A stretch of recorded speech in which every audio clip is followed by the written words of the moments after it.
kababalagan sa cruise ship. Noong taong 2013, sumakay si Jorge sa isang malaking cruise ship na patungong Hong Kong galing Maynila. Isa itong pangarap na biyahe para sa kanya dahil matagal na niyang gustong maranasan ang marangyang paglalakbay sa dagat. May mga banda sa gabi, buffet na hindi naubos, at mga kwarto na parang hotel. Ngunit hindi niya alam na may dala pala itong barko ng mga lihim na hindi basta-basta nabubunyag. Unang palatandaan sa unang gabi, habang naglalakad si Jorge sa deck, napansin niya malamig at parang may dumadampi sa kanyang balikat. Paglingon niya, wala namang tao. Ngunit narinig niya ang tila mga yabag ng taong nakasunod. Lalo siyang kinilabutan na makita niyang ang kanyang anino sa sahig ay dalawa.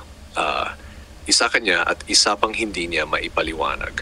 Nang tumingin siya sa salamin na nakalagay sa gilid ng hall, wala roon ang ikalawang anino. Ang kwento ng kapitan kinabukasan, nakilala niya si Grace, isang babaeng pasahero rin na mahilig sa mga kwentong kababalaghan. Habang nagkukwentuhan sila, may lumapit na matandang crew at mahina ang boses na nagsabi, open quote, "May mga gabi na may sumasakay din sa barkong ito. Hindi sila bumibili ng ticket." Close quote. Ayon sa matanda, ilang dekada na raw ang nakalipas nang lumubog ang isa pang barko sa parehong ruta. Mahigit 100 katao raw ang hindi na nakaligtas. Simula noon, may mga pagkakataon nakikita sila sa cruise ship parang naghahanap ng kanilang daungan. Ang silid na hindi dapat pasukin ng gabing iyon, nakarinig si Jorge ng iyak mula sa kabilang silid. Akala niya ay may batang nagising sa bangungot, subalit nang kumatok siya, walang sumagot. Nang buksan ng crew, tumambad ang isang silid na walang laman, sarado at hindi ginagamit sa pasahero. Sa sahig, may mga bakas ng tubig dagat. At sa gilid ng kama, may nakasulat sa basang sahig, "Tulungan mo kami." Hating gabi sa deck. Kasama si Grace, nagtungo si Jorge sa deck para makalanghap ng hangin at mawala ang kaba. Ngunit mula sa dilim ng dagat, unti-unting lumitaw ang anyo ng isang lumang barko. Basag-basag ang katawan, kalawangin at tila ba kalahati ay nakalubog. Dahan-dahan itong lumapit, ngunit nang kumurap sila ng mata, bigla na lang itong naglaho. Sa hangin, narinig nila ang mga huni ng taong sumisigaw, humihingi ng saklolo. Ang pag-alis. Pagdating ng huling gabi, bigla na lang nagkaroon ng malakas na bagyo. Yumanig ang buong cruise ship at nawala ng kuryente.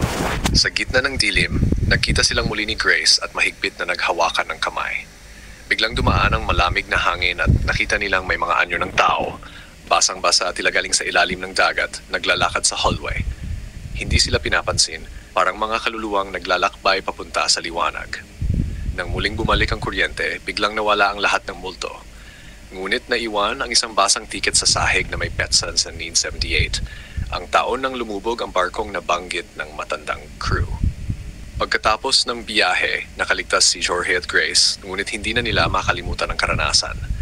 Hanggang ngayon, kapag dumadaan sila sa dagat na iyon, hindi nila maiwasang magdasal para sa mga kaluluwang hindi pa rin matahimik. Sabi nga ng mga marino, open quote, "Kapag ang dagat ay tahimik, doon mo maririnig ang boses ng mga nawala." Pagkatapos ng kanilang biyahe, umuwi na si Jorge at Grace sa Maynila. Akala nila tapos na ang kakaibang karanasang naranasan nila sa barko. Ngunit sa paglipas ng araw, napansin nila na parang may sumunod sa kanila mula sa dagat. Ang unang senyales sa bahay ni Jorge, tuwing hating gabi, naririnig niya ang tunog ng mga alon parang hampas tubig dagat sa pader, kahit nasa gitna siya ng lungsod. Minsan, pagtingin niya sa salamin, may bakas ng tubig na parang may basang kamay na humawak sa salamin mula sa loob. Isang gabi, nakatulog siya ng mahimbing. Ngunit sa panaginip niya, nakita niyang muli ang lumubog na barko. Nasa gitna siya ng mga pasahero na umiiyak, humihingi ng saklolo. At bago siya magising, may isang babaeng basa ang buhok ang bumulong. Hindi pa tapos, bumalik ka sa dagat. Ang pagbisita kay Grace, dahil hindi siya mapakali, pinuntahan niya si Grace. Ngunit pagdating niya, inabutan niya si Grace na namumutla. Ikinuwento nitong ilang gabi na siyang ginugulo ng mga boses mula sa kanyang banyo. Kapag binubuksan niya ang gripo, imbes na malinaw na tubig ang lumabas, may amoy alat at parang tubig dagat. Minsan pa raw, habang naliligo siya, may mga kamay na lumitaw sa salamin ng banyo nakadikit at nag-iwan ng basang marka. Ang ticket. Habang nag-uusap sila, napansin ni Jorge na nasa mesa pa rin ni Grace ang lumang ticket na nakuha nila sa sahig ng cruise ship. Basang-basa pa rin ito at kahit anong tuyo nila ay bumabalik ang pagkabasa nito na parabang galing sa ilalim ng dagat. Dito nila napagtanto, ang tiket na iyon ay hindi basta souvenir. Isa itong tali na nagdudugtong sa kanila at sa mga kaluluwang humihingi ng tulong. Ang pagbabalik sa dagat, nagpasya silang bumalik sa pier kung saan sila sumakay ng cruise ship. Pagdating nila, tahimik ang paligid at kakaunti lang ang tao. Habang nakatingin sila sa dagat, biglang may umangat na mga bula at amoy alat na parang galing sa ilalim ng lumang barko. Mula sa alon, muli nilang nakita ang mga anyo, mga pasaherong basa, malamlamang mata, tila ba humihingi ng katarungan. Lumapit ang isang matandang lalaki at mahina ang tinig. Hanggang hindi kami natatagpuan sa kailaliman, hindi kami matatahimik. At biglang hinila ng hangin ang tiket mula sa kamay ni Grace at lumipad ito sa dagat. Doon ito nagliyab ng asul na apoy bago tuluyang lumubog. Pagkatapos ng lahat pag-uwi nila, unti-unti nang nawala ang mga kabalaghan. Wala ng tubig dagat sa gripo, wala ng mga basang kamay sa salamin, at wala ng bulong sa gabi. Ngunit sa tuwing maririnig nila ang alon, para bang naroon pa rin ang mga kaluluwang iyon, nagbabantay at nagaantay ng araw na sila'y ganap na makabalik sa liwanag. Akala ni na Jorge at Grace ay tuluyan nang natapos ang kababalaghan matapos lumubog sa dagat ang lumang tiket.